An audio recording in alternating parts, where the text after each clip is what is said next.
एक वक्त की बात है। बहुत दूर पहाड़ों के बीच बसा था एक छोटा सा गांव, काला डोंक। बाहर से देखने पर बड़ा खूबसूरत, लेकिन अंदर से बहुत ही खौफनाक। इस गांव की एक अजीब पहचान थी। यहाँ के कब्रिस्तान में पिछले 100 साल से कोई भी दफन नहीं हुआ था। लोग कहते थे उस कब्रिस्तान की मिट्टी ने इंसानों को कबूल करना छोड़ दिया है। लेकिन जनाब, हर कहानी की एक शुरुआत होती है, एक सच्चाई जो वक्त की गर्द में दब जाती है और फिर वक्त किसी दिन उसे जगा देता है। कुछ ऐसा ही इस गांव में हुआ। कहानी की शुरुआत होती है एक रात से, जब आसमान पर बादल घिरे हुए थे, हवाएं अजीब सरसराहट कर रही थी और कुत्ते किसी अनदेखी चीज को देखकर गुर्रा रहे थे।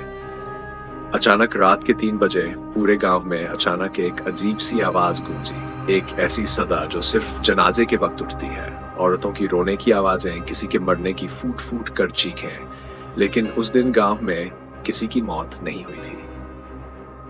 गांव के 2 नौजवान, अरमान और जिब्रान, बचपन से ही बड़े शरारती और बेफिक्र किस्म के थे।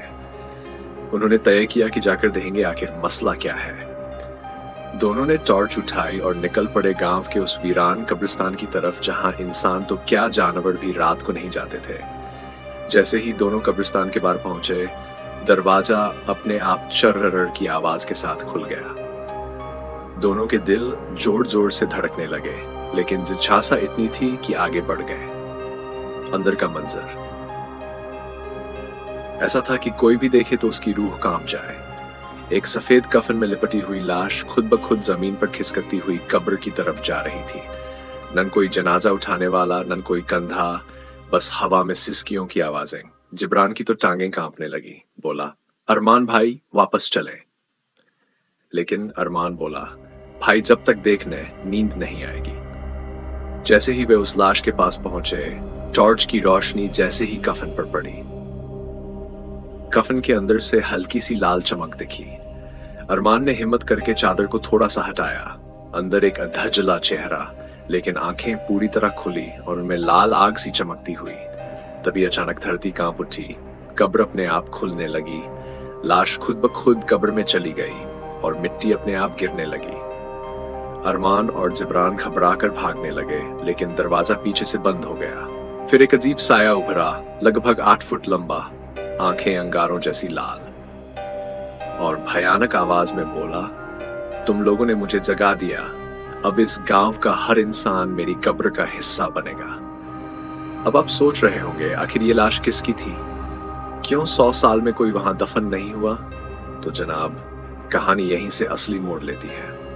आज से 100 साल पहले इस गांव में एक पीर बाबा आया था। नाम था सैयद सुलेमान शाह। बड़ी शराफत वाले इंसान, लोगों की मदद करते थे, बच्चों को तावीज देते थे, बीमारों का इलाज करते थे। शुरू में सब कुछ अच्छा रहा, लेकिन धीरे धीरे गांव के कुछ लालची लोगों को अपने कामों के लिए पीर बाबा का इस्तेमाल करने की सूझी। उन्होंने बाबा से जबरदस्ती काले काम करवाने की कोशिश की। कहते हैं गांव के सरपंच का बेटा एक बीमारी से मर गया। सरपंच पीर बाबा के पास गया, बोला, मुझे मेरा बेटा वापस चाहिए। बाबा ने मना किया, मौत का खेल मैं नहीं खेलता।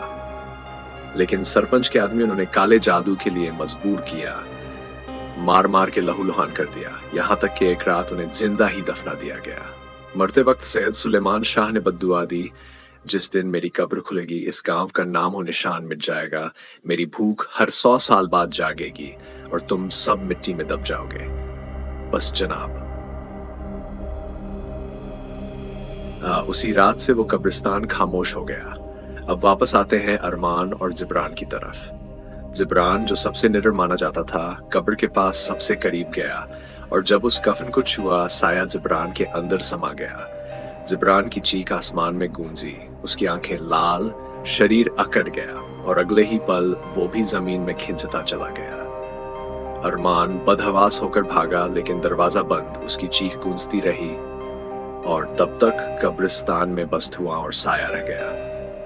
अगली सुबह जब गांव के लोग उठे तो उनके घरों में सिर्फ राख थी। मवेशी गायब, बर्तनों में खून जमा हुआ, बच्चों की हंसी की जगह चीखें गूंज रही थी। एक एक करके सभी घरों के ऊपर साया मंडराने लगा। जिन लोगों ने सैयद सुलेमान शाह को मारा था, उनके घर सबसे पहले तबाह हुए। धीरे धीरे पूरा गांव कब्रिस्तान में बदलता गया। 3 दिन के अंदर काला डोक एक वीरान बस्ती बन गया। जो भी बाहर से आया बस खून और मौत देखी। 1 महीने बाद कुछ बहादुर लोग शहर से आए। कब्रिस्तान में सिर्फ एक ताजा बनी कब्र दिखी। उस पर लिखा था, जुल्म का अंजाम मिट्टी में दबकर ही पूरा होता है। हर 100 साल बाद मैं लौटूंगा और इंसान अपनी औकात भूलता रहेगा। कहते हैं उस रात के बाद से जब भी कोई उस कब्रिस्तान के पास जाता है तो जनाजे की सदा सुनता है, कभी सफेद कफन घिसटता दिखता है। और जो ज्यादा करीब जाता है वो फिर कभी लौट कर नहीं आता। जो राज दबा दिया गया था वो सिर्फ इंतजार करता है जगने का, और जो उसे जगाता है खुद मिट्टी में समा जाता है।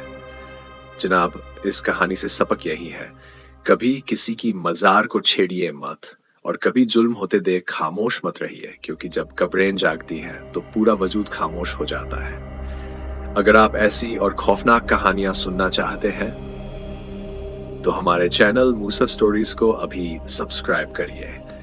कमेंट में जरूर बताइए अगर आप उस कब्रिस्तान में होते तो क्या करते। पूरा सीरीज लिंक डिस्क्रिप्शन में है, लेकिन याद रखिए डरना भी जरूरी है, वरना मिट्टी भी इंसान को ठुकरा देती है।